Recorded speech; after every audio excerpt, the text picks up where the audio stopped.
Chapter 14. Music and Truth, ma non troppo. It occurs to me that the apparatus for the creation and maintenance of celebrities is vastly in excess of material fit to be celebrated. Philip Larkin. In contrast to the American Committee, whose failure to take a coherent stand on a single major issue accelerated its imminent demise, the Congress in Europe had, by the mid-1950s, clearly staked out its territory. Under Jocelson's firm hand, it had established a reputation as a serious alliance of intellectuals committed to demonstrating the fallibility of the Soviet mythos and the superiority of Western democracy as a framework for cultural and philosophical inquiry.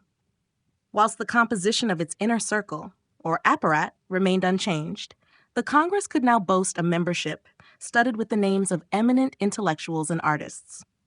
Julian Huxley, Mircea Eliade, André Malraux, Guido Piovene, Herbert Reed, Alan Tate, Lionel Trilling, Robert Penn Warren, W.H. Auden, Thornton Wilder, Jayaprakash Narayan. These and many other luminaries graced the pages of Encounter, Proeves, and the raft of other magazines created by or affiliated to the Congress. Directed at Latin American intellectuals was Cuadernos, launched in 1953 from Paris under the editorship of novelist and playwright Julian Gorkin. In Vienna, the Congress launched Forum magazine in early 1954 as a monthly edited by novelist and critic Friedrich Torberg. Freddie the Tort, as he was nicknamed, was an extraordinary character who repelled and attracted people in equal measure. Kussler wrote admiringly that he was the last Mohican of the Danube, of an old Vienna which perhaps existed only in our fantasy. Others found him arrogant and intolerant. The communists attacked him as an American agent, slanderer, and informer, and dismissed the anti-neutralist tone of his magazine as an American conspiracy. Forum developed the usual Congress themes, and Torberg enjoyed a good working relationship with the Paris Secretariat. But Jochelson sometimes had to discipline him, as on one occasion in 1957, when Forum reprinted an article from the right-wing National Review. This, said Jochelson, was beneath the dignity of a Congress journal. It will not happen again. A chastened Torberg replied. Science and Freedom was launched in autumn 1953 after a Congress conference of the same name.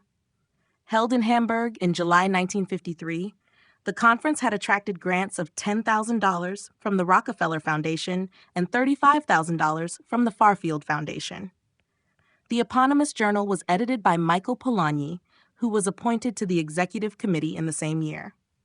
In drawing attention to racial segregation in America, as well as apartheid in South Africa, Polanyi's journal spoke about issues on which the Congress was, on the whole, muted. It also recognized détente long before most people knew the meaning of the word, encouraging intellectual exchanges with the Soviet bloc and a softening of the West's Cold War stance. But as a biannual bulletin, with a tiny readership, its voice was never more than a reed in the strong gusts of Cold War polemics. 1. Soviet Survey started in 1955 as a monthly newsletter edited by the historian Walter Laqueur, who was also the Congress's official representative in Israel. Described by Jochelson as one of the best international experts on the Soviet Union, Laqueur wrote extensively on the Russian affairs under the pen name Mark Alexander. Under him, Soviet Survey produced investigations of intellectual, artistic, and political life in the Eastern Bloc, which offered an insight unique amongst Western publications. 2. Whilst claims that it crackled with excitement may be overstated, it certainly earned a wide and dedicated readership. Bizarrely, even some communist journals felt they could usefully borrow material from Soviet Survey, causing Jochelson to write anxiously to Laqueur that we don't want pro-Soviet publication to sugarcoat their propaganda with some of our material. 4. In April 1956, the first issue of Tempo Presente appeared in Italy. Edited by Ignazio Silone and Nicola Chiaramonte, it was the first serious challenge to Nuovi Argomenti, a journal founded in 1954 by Alberto Moravia, which closely resembled Sartre's Les Temps Modernes. Tempo Present took the resemblance one step further, its title a deliberate echo of Sartre's. Cynics would later argue that this amounted to intellectual theft, and illustrated claims that one major CIA strategy was to create or support parallel organizations which provided an alternative to radicalism over which they had no control. Certainly, Tempo Present opened its pages to many defectors from the Italian Communist Party in the late 1950s, five, including the writers Italo Calvino, Vasco Pratolini, and Libero de Libero. Its pages were also open to dissident writers from the Eastern Bloc who, together with the regular stable of Congress contributors, kept up a sustained attack on the vagaries of communist totalitarianism. The Congress also established a presence further afield, projecting its voice into areas which were considered susceptible to communism or neutralism. It had a magazine in Australia, Quadrant, which aimed to reduce the influence of that large core of Australian intellectuals who were drawn to an alarming extent to the magnetic field of communism. Its editor, Catholic poet James Macaulay, believed that men's minds will be won only when anti-communist positions can radiate a counter-attraction, and under him Quadrant, which still exists, became a lively focus for the Australian non-communist left. In India, the Congress published Quest, which first appeared in August 1955. Culturally limited by being in English, the language of administration and not literature, it was attacked by Indian communists for insidious American propaganda. But like Cuadernos in Latin America, at least it gave the Congress a foothold in difficult terrain. It probably didn't deserve J.K. Galbraith's sneer that it broke new ground in ponderous, unfocused illiteracy. Certainly, Prime Minister Nehru didn't like it, as he always distrusted the Congress as an American front. In Japan, there was GU, one of the most heavily subsidized of all the Congress magazines. Its attempts to moderate anti-American opinion among Japanese intellectuals were initially too watery, and in 1960 the Congress decided to break entirely with the publisher and relaunch with a team under direct control of the Paris office. Japan, it was deemed, was far too tricky ideologically to leave the magazine in even semi-independent hands, bought 7. By the mid to late 1960s, the Congress had extended its publications program to include other areas of strategic interest: Africa, the Arab world, and China. The real mystery is how those magazines worked, said one CIA agent. All those intellectuals wouldn't go to a cocktail party together, but they were all in Proeves, Tempo Present, Encounter. You just couldn't have done it in America. Harper's couldn't do it. The New Yorker couldn't do it. They couldn't get Isaiah Berlin and Nancy Mitford and all the others. Even Irving Kristol couldn't do it when he came back from London. I suppose the answer is Michael Josselson. 8. Well, that was half the answer. There was Michael Josselson and there was Melvin Lasky. Diana Josselson explained the relationship. Michael was publisher and editor-in-chief. Lasky was vice president and, to a certain extent, Michael's mouthpiece. Michael tried to arrange periodic meetings between the various editors, and Lasky was understood to be the main guy if Michael wasn't there. They were in close contact and saw things similarly. Melvin Lasky later claimed that Josselson had initially wanted him to be Spender's co-editor at Encounter, but that he, Lasky, did not want to leave Berlin, so he recommended Irving Kristol instead. It seems more probable that the reason Lasky did not find himself at the helm of the Congress's flagship magazine was the same as that given by Wisner in 1950, when he ordered Lasky to be removed from the organizing body of the Congress in Berlin. He was too closely connected to the American government. By 1953, Lasky could argue that this was no longer the case. His magazine, Der Monat, was now sponsored by the Ford Foundation, which had recently given him a further grant of $275,000 to publish books under Der Monat's auspices. But there remained a haze of suspicion around Lasky, which was hard to dispel. Josselson did his best, receiving Der Monat into the fold of Congress magazines at the end of 1953, when the initial Ford Foundation grant expired. In this way, Josselson was able to legitimize Lasky's relationship with the Congress. As the editor of one of its magazines, Lasky now found himself officially at the center of its policy-making apparat. As a member of the Tri-Magazine Editorial Committee, which was set up to coordinate editorial policy for Encounter, Der Monat, and Proeves, Lasky was now part of a small team which decided how the Congress's themes were articulated. Meeting regularly in Paris, and joined by Josselson, Nabokov, and de Rougemont, this committee analyzed the performance of the magazines and agreed on subjects for discussion in forthcoming issues. Lasky argued consistently for a deeper commitment to stateside themes. Eudora Welty should be approached to do a desegregation piece. Someone should write about the Great American Boom. Giancarlo Menotti could do something on the theme of highbrow and lowbrow. An increased emphasis on Soviet affairs. Another favorite beat noir, and consistently the target of a kind of insensate hatred in Congress magazines, was Jean-Paul Sartre, whose break with Merleau-Ponty in 1955, after Merleau-Ponty announced his divorce from communism, should, said Lasky, be signaled in Congress magazines under the heading Sartre est mort. Sartre was repeatedly dismissed in the pages of Encounter and Preuve as a lackey of communism, a miserable time server whose political and creative writings perpetuated the communist delusion and rejoiced in violence. The extent of Lasky's influence on the three magazines is revealed in a report dated April 1956, Some Notes on Preuve, Encounter, and Der Monat, in which he summarized their achievements and set forth his agenda for their future. The magazines had established themselves, he wrote, as part of the community, a piece of the environment, with their own institutional weight.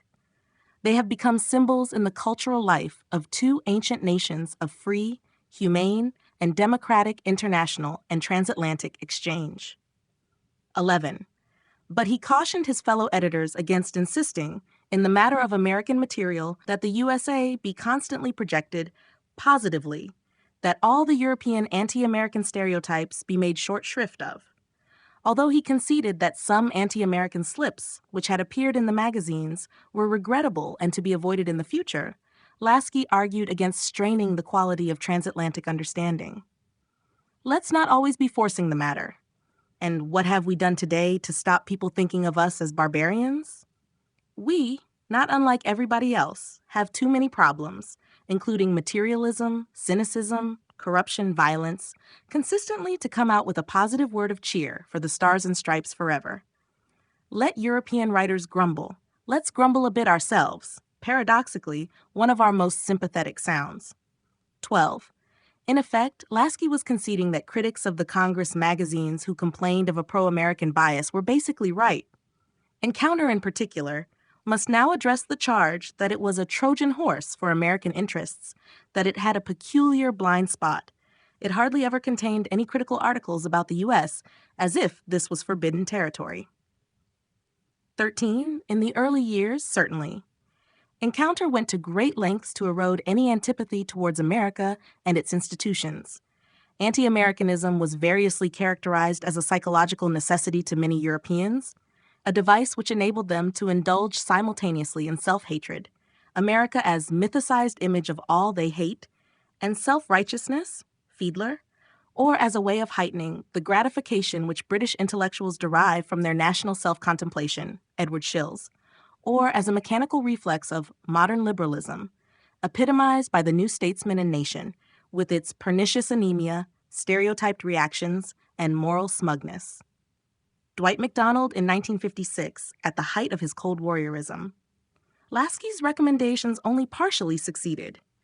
Although A. Alvarez, writing in 1961, noticed a change, the paranoiac throb of genuine propaganda is rarely heard in Encounter these days. 14, others remained unconvinced, sharing Connor Cruz O'Brien's view that Encounter's first loyalty is to America. Back at CIA headquarters in Washington, Encounter was regarded proudly as a flagship, a congenial vehicle for advancing the notion of a cultural community linked and not separated by the Atlantic. It even became a kind of calling card for CIA agents. Arranging a meeting with Ben Sonnenberg, a rich young wanderer who worked briefly for the CIA in the mid-1950s, an agent told him, "I'll be carrying a copy of Encounter, so you'll know who I am." The CIA's faith in the Congress's journals was matched by its financial commitment. Although the details are, de facto, hard to come by, some financial accounts have survived, scattered around the dusty recesses of a number of archives. According to the Statement of Disbursements for the period ending 31st December 1958, the Farfield Foundation paid the salaries of the editorial secretariat of the Congress to the tune of $18,660 per annum. This covered Bondi, Lasky, presumably, and the American editor of Encounter, The British editor's salary, it will be remembered, was the responsibility of British intelligence. In 1959, Encounter received $76,230.30 from the Farfield, almost double the initial annual grant of $40,000. In the same year, Cuadernos received $48,712.99 and Proves $75,765.7. Additionally, $21,251.43 was allocated for the administration of Congress periodicals. Grants to Dermonat, approximately $60,000 per annum, were channeled through a variety of fronts. In 1958, earmarked funds were piggybacked through the Miami District Fund. By 1960, the grant was diversified, this time coming via the Florence Foundation, $27,000, and the Hoblitzell Foundation, $29,176. An improbable donor, given that its purpose and activities were listed in the Directory of American Foundations as providing support to organizations within Texas, primarily in Dallas, with emphasis on aid for the handicapped. This route was also used for supplying funds to Tempo Presente, which received $18,000 and $20,000 respectively from the same foundations in 1960. The total disbursements for Congress periodicals in 1961 was $560,000, rising to $880,000 in 1962. At the same time, Farfield's commitment to the Congress, in other words, the direct cost to the CIA in salaries, administration, rent, etc., was running at approximately $1 million, or $6 million in 1999, per annum. Despite Lasky's claim that this was no gravy train, it certainly began to look like one. Suddenly, there were limousines, parties with lashings of smoked salmon, and so on, and people who couldn't normally afford the bus ticket to Newark were now flying first class to India for the summer, recalled Jason Epstein. In the heyday of all this activity, the airlines were crowded with dons and writers carrying branded culture to every corner of the habitable globe. 17, Malcolm Muggeridge later wrote, even British intelligence was aghast at the scale on which its American counterpart was endowing the cultural Cold War. Remembering those Elysian days in London when the first arrivals came among us, straight from their innocent nests in Princeton or Yale or Harvard, in Wall Street or Madison Avenue or Washington, D.C., Muggeridge was amazed at how short a time the honeymoon period lasted. How soon our British setup was overtaken in personnel, zest, and scale of operation, above all, in expendable cash. The OSS-CIA network, with ramifications all over the world, came to outclass our once legendary Secret Service as a sleek Cadillac does an ancient hansom cab. 18. Traveling happily in that Cadillac was Nicholas Nabokov, busy doing what he did best, arranging the glamour. Nabokov's bewildering range of contacts and friendships were invaluable in gaining credibility and status for the Congress. His terms of endearment were testimony to his capacity for guaranteeing the affection and loyalty of these friends. Schlesinger was addressed as Arturo, Isaiah Berlin as Carissimo, Dear Doctor and Uncle, Natasha Spender as Sweetie Pie, and Stephen as Millie Steva, George Weidenfeld as Dear Little Konigskind, Edward Weeks, editor of Atlantic Monthly, as Caro Ted, Edward Darms of the Rockefeller Foundation as Chat. Nabokov, though a mediocre composer himself, and certainly no intellectual, was one of the great impresarios of the post-war years, recognizing talent and encouraging creative genius. During the winter of 1953-4, he settled into a temporary residency as musical director of the American Academy in Rome. This meant he was well-placed to organize the Congress's first major foray into the music scene since the Masterpieces Festival of 1952. Indeed, in many ways, the festival which Nabokov now set about arranging was the official answer to Herbert Reed's criticism of the retrospective nature of the Paris venture. Let our next exhibition be, then, not a complacent look at the past, but a confident look into the future, 19 Red had urged. Now, after flying to New York to hold a press conference in February 1953, Nabokov took up the challenge. With that festival, we shut the door of the past, he said. We said, in effect, here are great works. They are no longer modern, even though they originated in the 20th century. They are now a part of history. Now I have a new plan. We are going to have a composers' contest that is unlike any other competition ever held. 12 young and promising but internationally unknown composers are to be invited to Rome, all expenses paid. Each will bring a score, and these will be performed. Finally, a special jury, democratically elected by all those attending the conference, will pick out of these 12 a winning work. And the award itself is staggering. First, there will be a cash prize. Second, there will be a promise of performance by 3 major orchestras in Europe and 3 in America. Third, the work will be published. And fourth, it will be recorded by a leading company. Not only that, even the 11 losers can't really lose, Nabokov went on, sounding more and more like a Chicago booster. They will get, in addition to a free trip to Rome, a guarantee by the conference that their works will also be published and the copying of the parts paid for. Now, he asked, is that a prize or isn't it? 20. The International Conference of 20th Century Music, scheduled to take place in Rome for 2 weeks in mid-April 1954, announced the Congress's commitment to the promotion of avant-garde composition. It was to place the Congress firmly on the map as part of the vanguard in musical experiment, and it offered the world a rich sample of the kind of music expressly forbidden by Stalin. The Italian government was meant to deposit 2.5 million lire into Nabokov's American Express account in Rome by way of a subsidy for this event, but the money never arrived, confirming Nabokov's fear that it would end up getting lost somewhere in the ruins of the Forum. No matter, there was money enough pouring in from the Farfield Foundation, a portion of which was used to endow the competition with prizes totaling 25,000 Swiss francs, 6,000, for the best concerto for violin and orchestra, short symphony, and chamber music for solo voice and instruments. The press release announced that the festival, designed to prove that art thrives on freedom, was the beneficiary of a generous donation from U.S. gin and yeast heir Julius Fleischmann. Junkie was also brought in once again to negotiate with the Boston Symphony Orchestra, which agreed to give the winning composition its first American performance at its subsidiary, Tanglewood. By 1953, 8 of the 11 members of the International Music Advisory Board of the Congress were associated with the Tanglewood Music School. As was his custom, Nabokov sent the first invitation to his old friend, Igor Stravinsky, offering to pay expenses up to $5,000 for the maestro and his wife, plus their secretary, to attend the festival in Rome. In addition, Stravinsky agreed to head up the music advisory board for the festival, alongside Samuel Barber, Boris Blascher, Benjamin Britten, Carlos Chavez, Luigi Dalla Piccola, Arthur Honegger, Francesco Malapiero, Frank Martin, Darius Milhaud, and Virgil Thompson, who, according to Nabokov, knew all the boys and girls at the Rockefeller Foundation. Charles Munch had proposed that Arturo Toscanini be invited to join the board, but Nabokov objected on the grounds that the name of Toscanini connected with a project concerning contemporary music sounds, to say the least, anachronistic. The good maestro has been a consistent and determined enemy of contemporary music and has at many occasions attacked its main protagonists.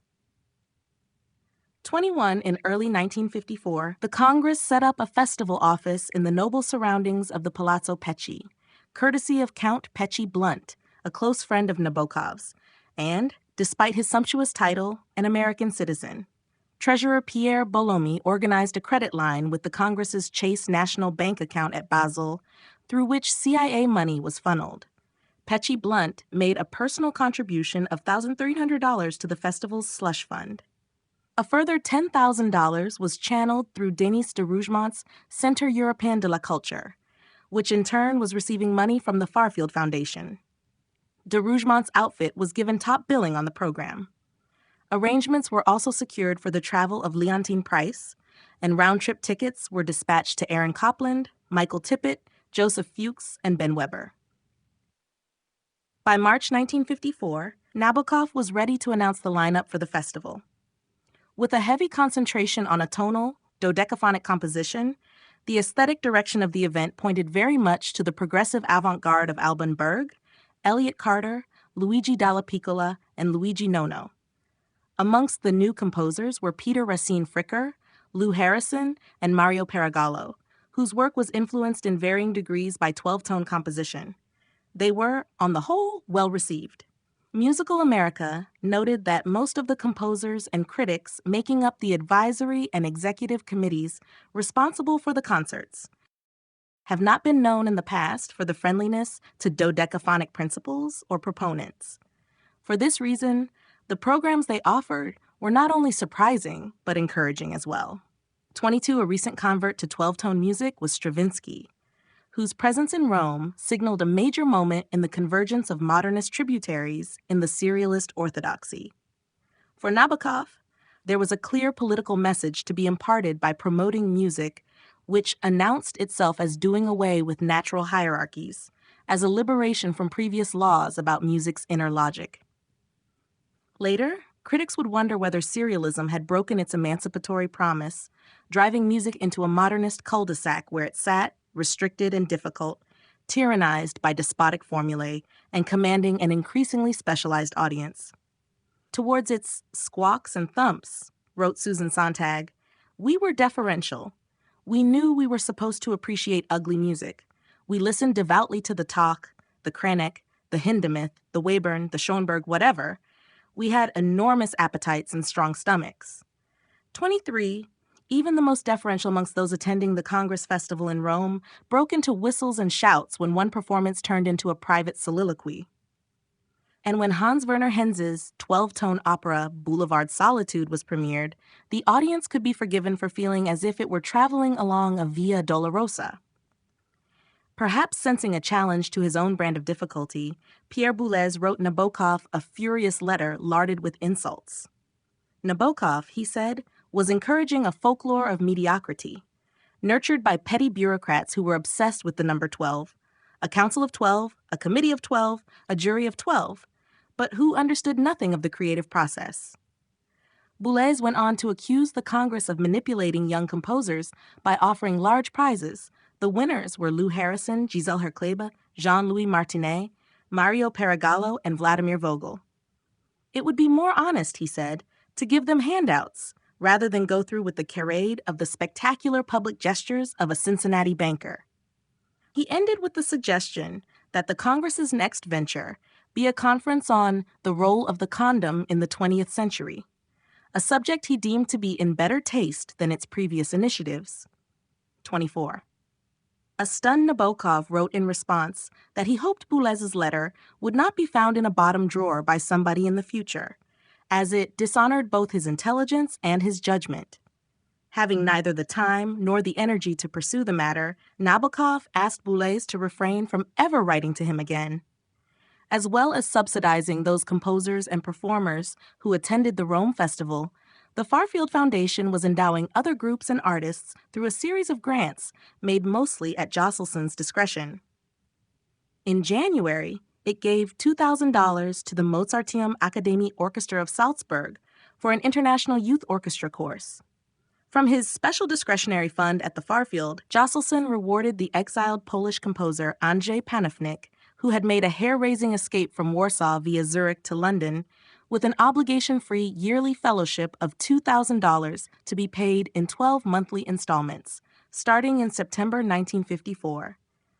According to Nabokov, the great Panofnik declared himself entirely ready to cooperate and collaborate with us, for he is entirely sold on the ideals of the Congress for Cultural Freedom. 25th. Also in September 1954, Jochelson initiated a monthly grant of $300 to Yehudi Menuhin's Maitre, the exiled Romanian musician George Enescu. A year after Enescu's death in 1955, the Farfield paid for a memorial concert given by the Boston Symphony Orchestra, which was again touring Europe largely at the CIA's expense via the Free Europe Committee. 26. Referring to the orchestra's triumphant 1956 tour, CD, Jackson was moved to declare, "Culture is no longer a sissy word. A nation like ours can be virile. A nation like ours can be fantastically successful economically. But in a strange way, the glue that holds things together is the nation's coefficient of idealism. The tangible, visible, and audible expression of national idealism is culture. Of all the expressions of culture, music is the most universal. Of all the expressions of present-day musical culture, the Boston Symphony Orchestra is the best." 27. The year 1956 also saw the launch of the Metropolitan Opera in Europe. Once again, CD was there to lend his every support, arguing that the United States engages in many activities designed to project the correct image of the U.S. abroad.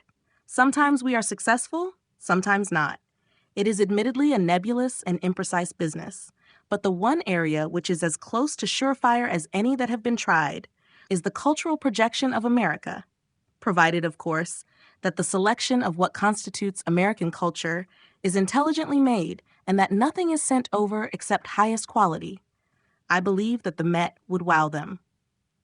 28, the Psychological Strategy Board, which in 1953 had invited Junkie Fleischman to negotiate the tour, agreed with Jackson and pulled together a massive $750,000 to finance it.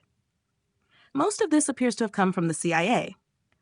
Although CD acknowledged that this was an awful lot of money for a cultural propaganda impact, he urged Allen Dulles not to underestimate the potential gains, adding that this impact would be absolutely terrific in the capitals of Western Europe, including Berlin. 29 Junkie agreed and produced his own exquisitely opportunistic rationale for the tour. We, in the United States, are a melting pot, he said, and, by being so, have demonstrated that peoples can get along together irrespective of race, color, or creed. Using the melting pot or some such catchphrase for a theme, we might be able to use the Met as an example of how Europeans can get along together in the United States, and that, therefore, some sort of European federation is entirely practicable.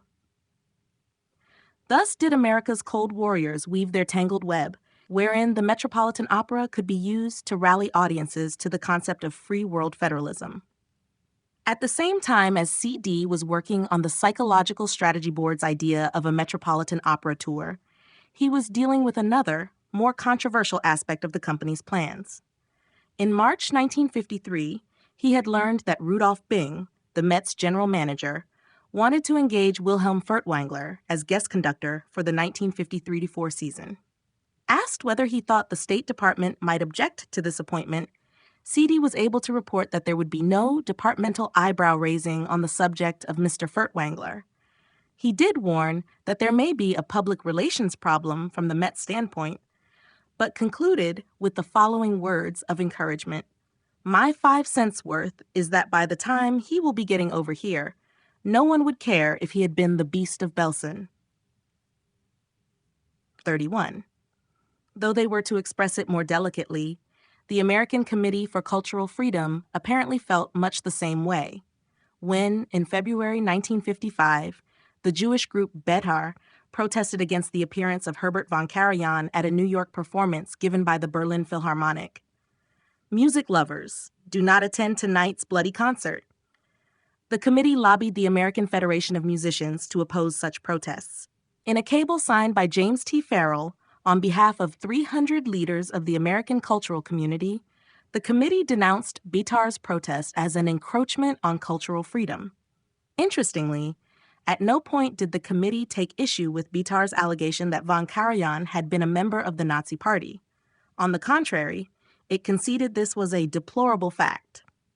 But the charge was not relevant to the non-political nature of the orchestra's appearance here, and ignored the fact that the Berlin Philharmonic has rendered signal service to the cause of free culture in Europe and symbolizes the courageous resistance of the people of Berlin to communist totalitarianism which surrounds their isolated outpost. 32. The cable concluded with the suggestion that a portion of the profits from the orchestra's tour be donated to victims of the Nazis. The American Committee was apparently unaware of how far it was straying from its 1953 Statement of Principles, in which it declared itself to be vitally concerned with political issues as these affect the conditions of cultural freedom and cultural creativity. It is consequently intractably opposed to totalitarianism of whatever kind, for totalitarianism is the very negation of these conditions. 33.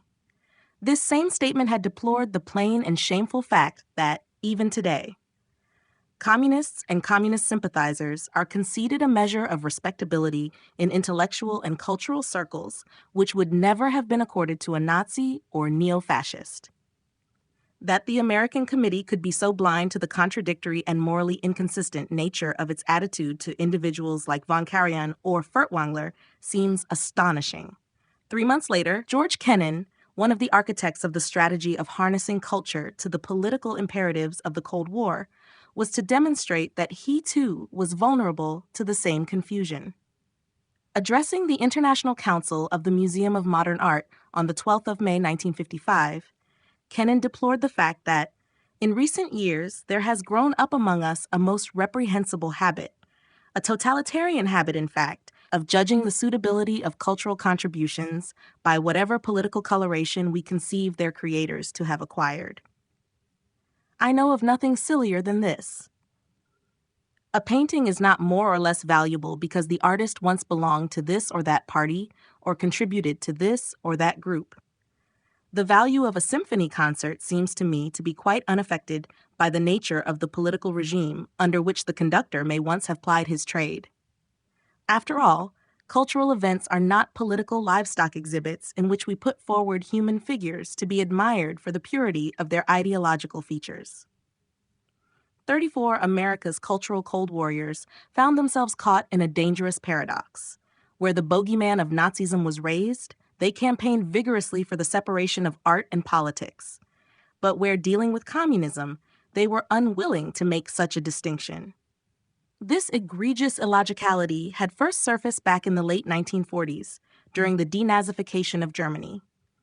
Then, whilst Furtwängler had been rewarded with high-profile concerts alongside Yehudi Menuhin, Bertolt Brecht was ridiculed by Melvin Lasky in Der Monat Point 35.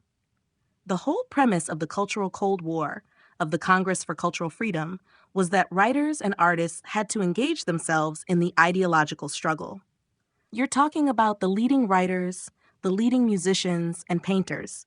Whoever was willing to associate with the idea of fighting for what Camus called literature engagé, someone who was committed not just to writing, but to writing as an expression of a system of values. And we were for that. We were for that, and we supported it, 36 explained the CIA's Lee Williams. That America's cultural Cold Warriors could so easily disengage when it suited them to do so is disturbing. No such tolerance was accorded to the fellow travelers and neutralists whom the American Committee was bent on exposing.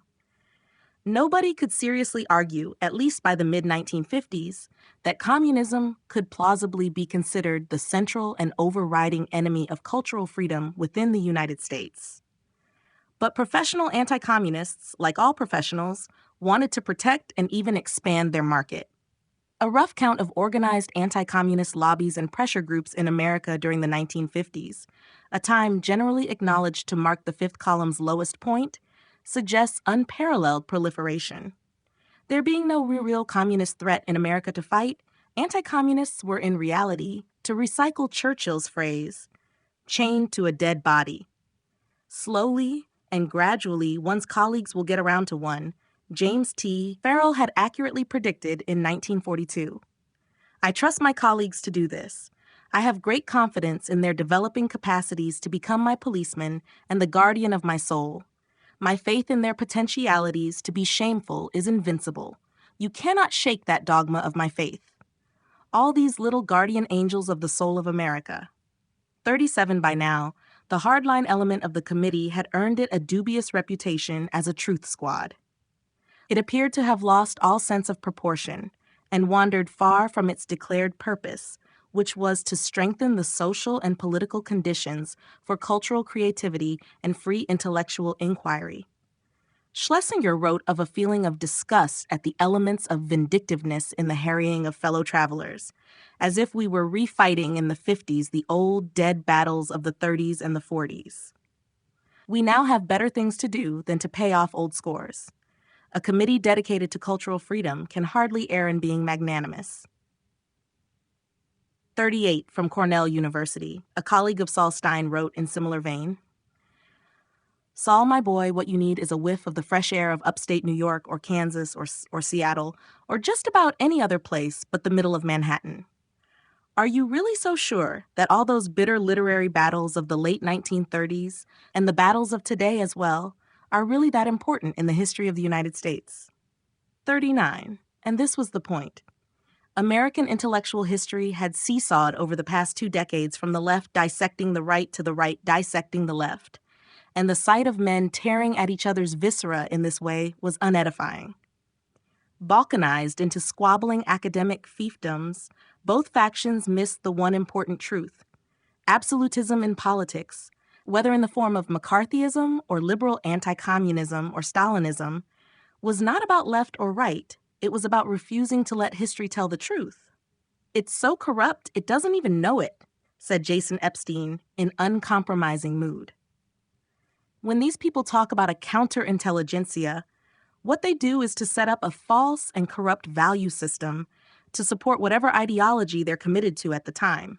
The only thing they're really committed to is power and the introduction of Tsarist-Stalinist strategies in American politics. They're so corrupt, they probably don't even know it. They're little, lying apparatchiks. People who don't believe in anything, who are only against something, shouldn't go on crusades or start revolutions. Commenting on the contrapuntal relationship with communism of many intellectual Cold Warriors, George Urban, a director of Radio Free Europe, concluded that this responded to a compulsion to argue, fence, and fight, almost regardless of the objectives 41.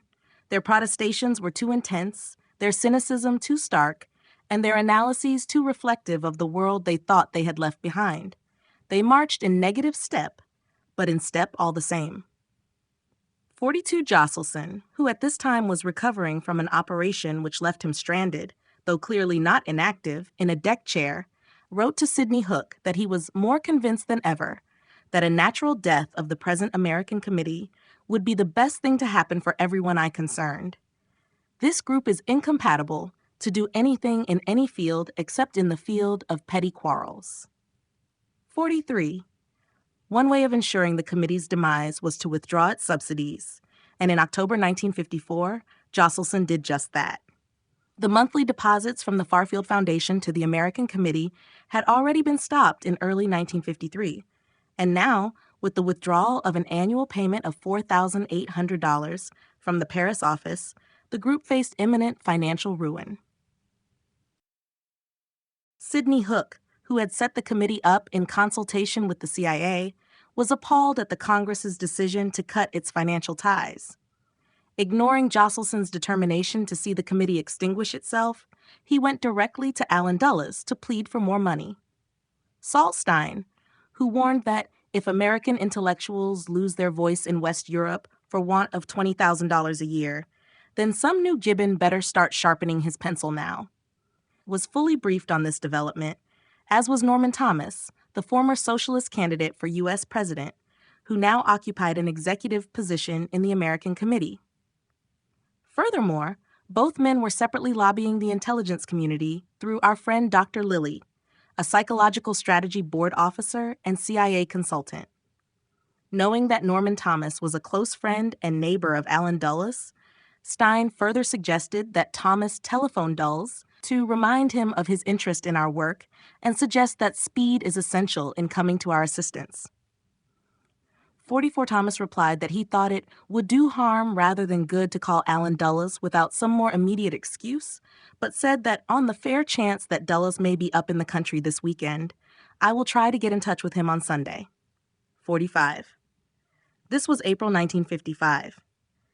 By May, the committee's coffers were swollen with a grant of $4,000 from the CIA's Asia Foundation and $10,000 from the Farfield Foundation. Josselson had been overruled. Arthur Schlesinger now wrote plaintively to Cord Meyer to extend his complaints about certain members of the executive committee, who, bolstered by the CIA's renewed largesse, were once again experiencing an inflation of their own importance. Meyer explained by return that we certainly don't plan on any continuing large-scale assistance, and the single grant recently made was provided as the result of an urgent request directly from Sidney Hook and indirectly from Norman Thomas. Our hope is that the breathing space provided by this assistance can be used by those gentlemen, yourself, and the other sensible ones to reconstitute the executive committee and draft an intelligent program. If this reconstitution of the leadership proves impossible, we then, I think, will have to face the necessity of allowing the committee to die a natural death, although I think this course would result in unhappy repercussions abroad. Meyer ended the letter thanking Schlesinger for sitting on top of the loose talk, suggesting that they meet together soon to discuss the whole problem in some detail. 46, the Dulles-Meyer strategy proved completely fallible, as Josselson had always feared. The injection of extra dollars simply served to defer the moment of final conflict between the gunslingers in New York and the sophisticates of the Paris operation. Within less than a year, the mutual distrust and acrimony, which had first surfaced after Nabokov's 1952 Paris Festival, broke into the open. On the 26th of March 1956, the Manchester Guardian published a letter from Bertrand Russell, which referred to atrocities committed by the FBI during the Rosenberg trial, and compared America with other police states such as Nazi Germany and Stalin's Russia. Josselson reacted immediately, suggesting to Irving Kristol that he find an intelligent American correspondent in London to interview Russell in such a way as to show that Russell has not seen any new evidence in the Rosenberg case, and that his statement was based on some communist propaganda which, in his senility, he can no longer distinguish from truth. 47. But whilst Josselson was preparing to undermine Russell's claims through a carefully angled interview, the American Committee decided to wade in feet first. A letter of protest was sent directly to Russell, accusing him of an extraordinary lapse from standards of objectivity and justice and doing a major service to the enemies we had supposed you engaged to combat. Had it occurred to Russell to consider the propriety of any friend of cultural freedom, and in particular, an officer of the Congress for Cultural Freedom, in making false and irresponsible statements about the process of justice in the United States? 48, not surprisingly, Russell's response to the letter was to resign as honorary chairman of the Congress. Josselson was furious, not least because the letter to Russell was transmitted to us in the most peremptory fashion. It was unthinkable that such a communication could have been sent by any other affiliate of the Congress without Josselson's prior approval. After calling an emergency quorum of the Executive Committee in Paris, Josselson forwarded its official censure of the American outfit for its failure to consult with us when taking actions within the body of the Congress, which can have serious international consequences. 49. It was too late to retrieve Russell, whose fourth resignation from the Congress really was his last. In June 1956, his name was removed from the letterhead of all Congress stationery. The trouble did not end there. 2 months later, the resignation of James T. Farrell as national chairman of the American Committee was splattered across the headlines. Farrell was a complex man. Whilst an avowed anti-communist, he could not abide the posturing of so many New York intellectuals whose Park Avenue avant-gardism was simply an excuse not to get down to better work.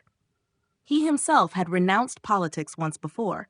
Writing to Meyer Shapiro in 1941, "I've decided that there is not much I can do in the world today, and there are enough people posing as statesmen, so I am going to work hard at my own work." 50, but then the temptations of a crusade against communism had proved hard to resist, and he too had taken up the charge. In the end, he was defeated not by communism, but by the petty vigilantism of his fellow crusaders. Monomania, George Orwell had once warned, and the fear of uttering heresies are not friendly to the creative faculties. Farrell's letter of resignation reeked of Cold War fatigue.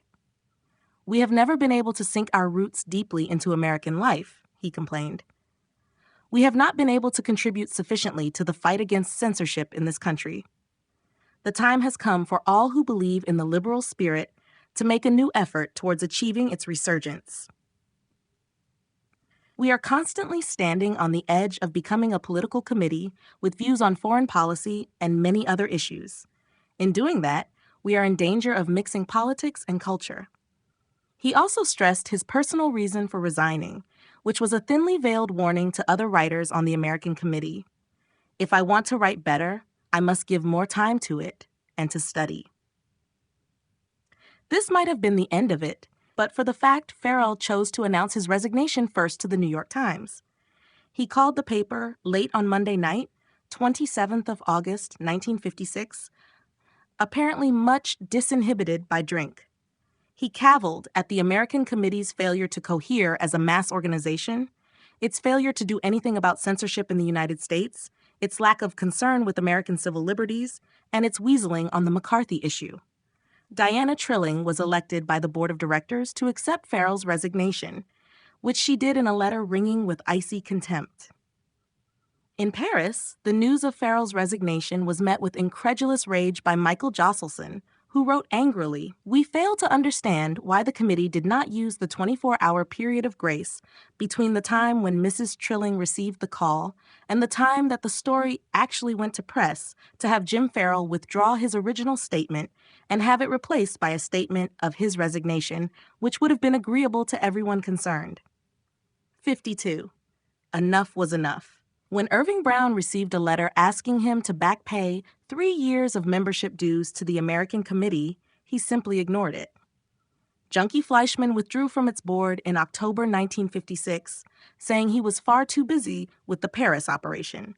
On the 31st of January 1957, Sidney Hook wrote to Nabokov that the American Committee had reluctantly decided to suspend its active organizational life because of financial straits.